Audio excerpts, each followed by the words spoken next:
The title of this paper, Attention is All You Need, made a bold claim that changed neural network design.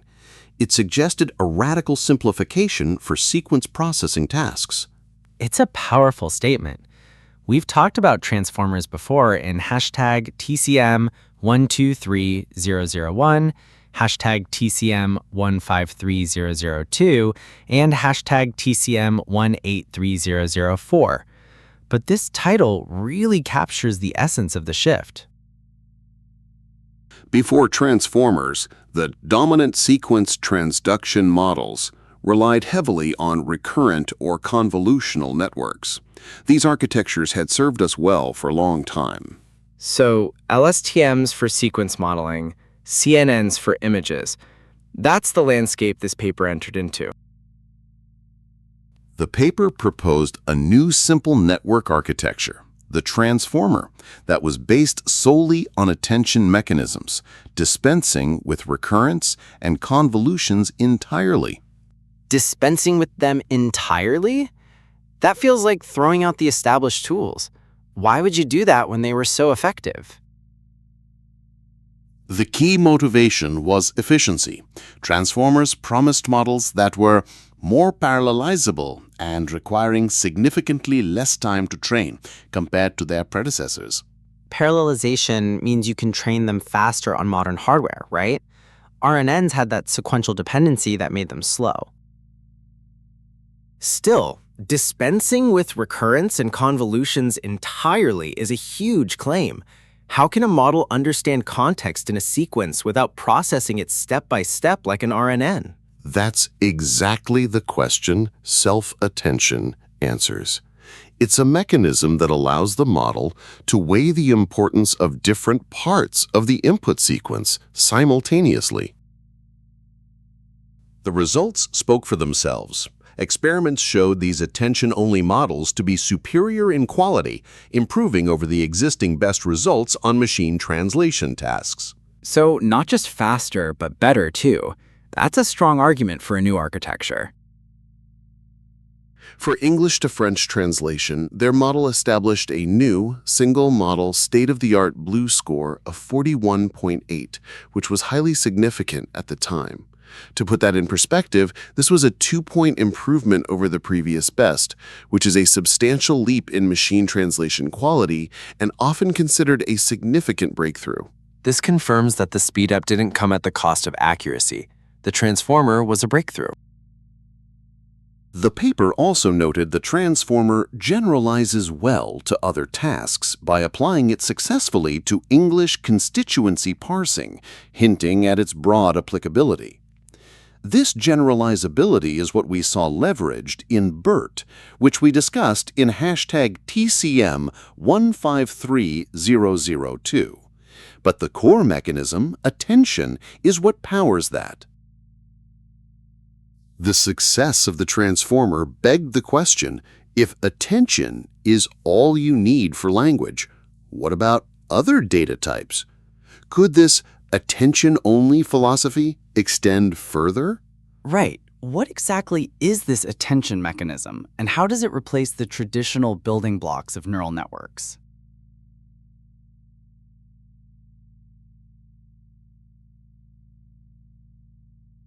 To understand how, let's look at the transformer's high-level view.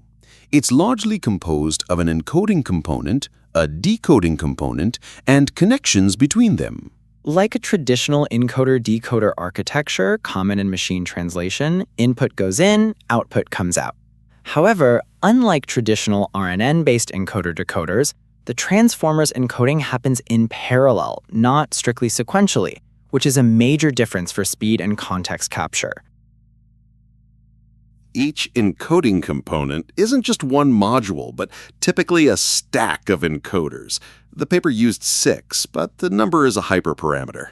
So, multiple layers of processing, where each layer refines the input from the one before it. Within each encoder, the inputs first flow through a self-attention layer. This mechanism effectively replaces those convolutions and recurrences. What does self-attention even mean? I thought attention usually linked an encoder to a decoder. Self-attention helps the encoder look at other words in the input sentence as it encodes a specific word. It determines how much to focus on each word relative to the current one. So when encoding it can also look at animal or street at the same time, not just sequentially? An RNN maintains a hidden state that sequentially processes context. If you're familiar with RNNs, think of how maintaining a hidden state allows them to process sequences. Self-attention achieves a similar goal, but in a parallelizable way, considering all inputs at once. It's like an RNN that can jump around and consider all past words at once, rather than just the immediate previous state. That's a huge difference. Consider the sentence, "The animal didn't cross the street because it was too tired." For a human, understanding what does it in this sentence refer to is easy. It refers to the animal, not the street. The context around it points to animal. For the model, self-attention allows it to associate it with animal. It computes relevance scores for every other word, creating a rich contextual representation. So it's not just a lookup. It's actively figuring out which other words are most important for understanding the current word. Ultimately, self-attention's job is to bake the understanding of other relevant words into the one we're currently processing. Each word's representation becomes context-aware. This is that learned interpolation we mentioned in previous cases, like hashtag TCM213004, where the model weights different parts of the input. This high-level understanding is crucial, but the devil, or rather the power, is in the details. How does it actually perform this baking? Let's dive into the mechanics. What are the specific steps that make this contextual association happen?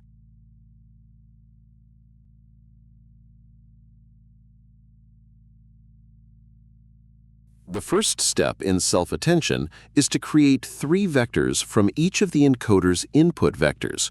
These are query, key, and value vectors. So for each word, we get 3 new vectors. What's their purpose?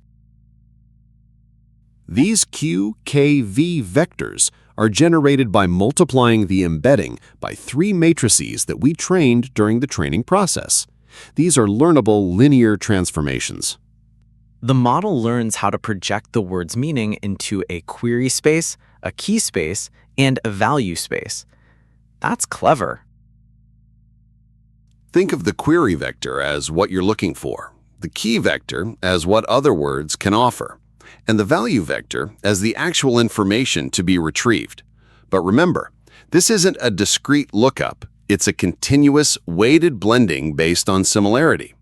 It's like searching a database where the query matches the key and returns the value. The key difference from a traditional database is that it doesn't just return one exact match. It blends information from many matching keys, weighted by their relevance. Next, we calculate a score. Say we're calculating the self-attention for the first word in this example, thinking. We take its query vector and dot product it with every other word's key vector. The dot product measures similarity, right? So this score tells us how relevant each other word is to thinking. The score for any given word is the dot product of the query vector with the key vector of the respective word we're scoring. This is the core of finding relevance. So a high dot product means the words are semantically close or relevant for the current context. After computing all scores, we divide the scores by 8, then pass the result through a softmax operation. This normalizes them into weights summing to 1. These softmax scores are our attention weights, indicating how much focus each word gets for the current word's representation. Indeed, this softmax score determines how much each word will be expressed at this position. It's a learned distribution of importance over the input sequence. It's literally weighting the importance. The word it might get a high weight from animal and a low weight from street if it's referring to the animal. The next step is to multiply each value vector by the softmax score. We're scaling the content of each word by its calculated importance. Finally, all these weighted value vectors are summed up to produce the output of the self-attention layer for that specific word. So the output for each word is a new vector that's a blend of information from all other words, weighted by their relevance. That's a truly contextual representation. What we've described is a single attention head, but the transformer architecture uses something called multi-head attention. This means it performs several self-attention calculations in parallel, each focusing on different aspects of the input. So instead of one way of looking at relationships, it has multiple perspectives simultaneously. Does this make the computation of multi-headed attention mostly constant? Exactly. Each head learns to attend to different parts of the sequence. The results from these separate heads are then concatenated and linearly transformed, giving the model a richer, more diverse understanding of relationships. And yes, the architecture is designed so that the added complexity doesn't drastically increase computation time compared to single-head attention. After the multi-head attention layer, the output for each position goes through a simple feed-forward neural network. This network adds nonlinearity and further processes the information gathered by the attention heads. The exact same feed-forward neural network is independently applied to each position, making it efficient for refining each word's new context-aware vector. So after all that complex attention weighing, it's just a standard neural network block to distill the information from different attention heads. That completes one encoder layer. So that's the core machinery of the transformer encoder. Now let's zoom out. If this powerful parallelizable architecture is all you need for language, what about other data types? Could it handle something as different as images? That's a huge leap. Images aren't sequences of words. They're 2D grids of pixels with local features.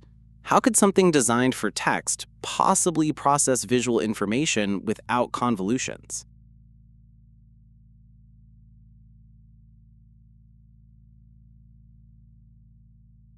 That's precisely the ingenious leap with vision transformers. To apply the transformer to images, we first break the image down into smaller uniform squares called image patches. We then treat each of these image patches as if they were individual words in a sentence, flattening them and projecting them into a higher dimensional space using a linear layer, effectively turning each input word into a vector using an embedding algorithm for each patch. So an image becomes a sequence of embedded patch vectors. That sounds like a radical way to pre-process an image, completely different from how CNNs perceive spatial information. Crucially, just like words in a sentence need to know their order, these image patches need their spatial location. Since the flattening destroys the 2D grid structure, we add positional encodings to each patch embedding.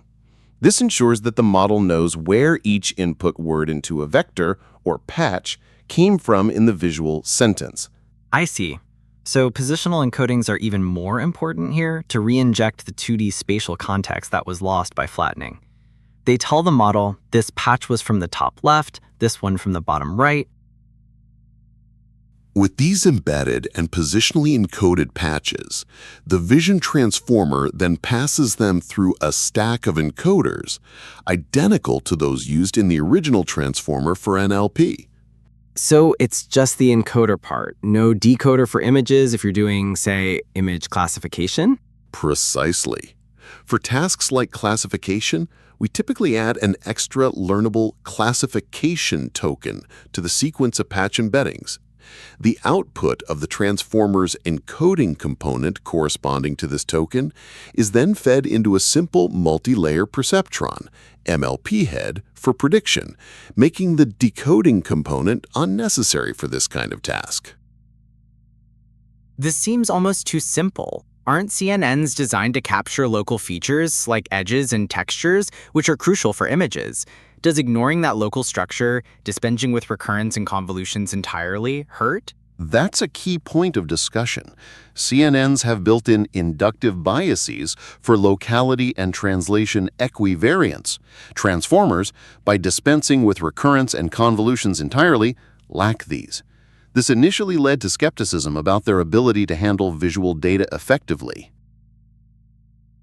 However, the global self-attention mechanism, which allows every patch to look at other words in the input sentence, or patches in this case, from anywhere in the image, proves surprisingly effective. It can learn long-range dependencies directly, which CNNs often struggle to capture without very deep stacks. So instead of small, localized filters building up features hierarchically, the transformer learns global relationships from the get-go. It's a more holistic view of the image. Exactly. The transformer replaces the handcrafted inductive biases of CNNs with a more data-driven approach. Given enough data, it can learn better representations. It also offers the benefit of being more parallelizable, which was a core advantage for language models too. So the efficiency and general applicability that made it a breakthrough in NLP also apply to vision, just in a different way. However, this power comes with its own set of challenges. One major limitation is their heavy reliance on large-scale pre-training. While the original transformer was shown to generalize well to other tasks by applying it successfully, vision transformers often require vast amounts of data, like ImageNet 21K, to truly shine and generalize effectively. So they need massive data sets to perform well, unlike some CNNs that might do okay with less data or clever augmentation. That's right. Without extensive pre-training, VITs often underperform CNNs on smaller datasets. And while the original transformer was celebrated for requiring significantly less time to train compared to RNNs, vision transformers, especially for high-resolution images, face a different challenge. The number of patches can be very large, leading to higher computational costs during both pre-training and inference due to the quadratic complexity of self-attention. So the attention is all you need principle holds, but applying it to vision means new challenges, especially around data scale and computational demands. Indeed. The transformer's journey from language to vision exemplifies how a fundamental architectural shift can redefine what's possible, pushing the boundaries of AI across different domains. It truly shows the power of generalizing core ideas. First, attention for language, then, by reimagining images as sequences, attention for vision. It makes you wonder what's next.